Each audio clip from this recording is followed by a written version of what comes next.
ادخل جوه الجامعه. رايح فين؟ مين هشيب جوه بعد كده تخش الجامعه؟ يا عم هو الجامعه دي بتاع مين؟ يا عم هو جنب يا عم يا عم ادخل شارب خمره وسجاير وريحته. يا عم هو ادخل الجامعه ده جمالك انت ادخل.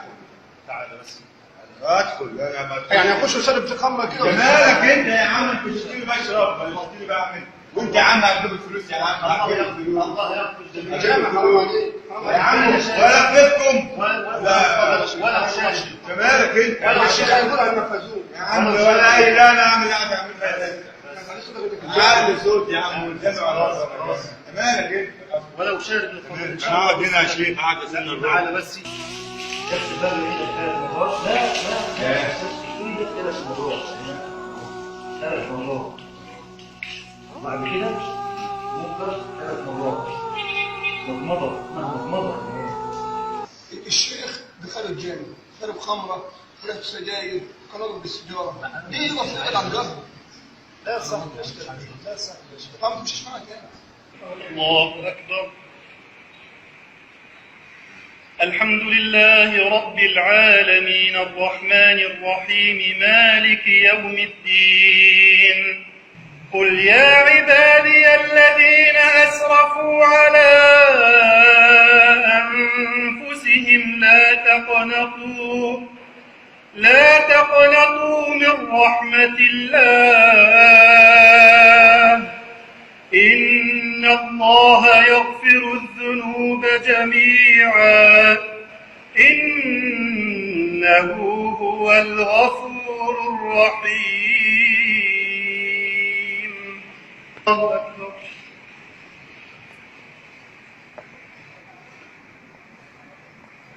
سمع الله لمن حمده. الله أكبر.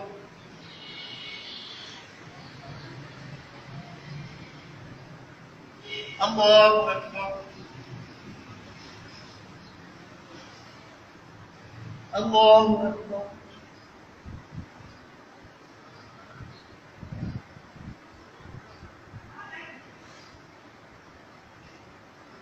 الله أكبر.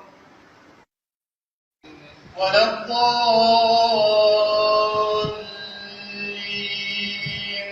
آمين. إنه كان توابا. الله أكبر. السلام عليكم ورحمة الله. السلام عليكم ورحمة الله. كابتن جاهز قلت لي خليه يصلي او ينام في الصلاه. لا يا عم مش كده عايش. لا اكيد ملوش قوم يا عم من نومك بالنوم. وجاءت سكرة الموت بالحق ذلك ما كنت منه تحيد. وجاءت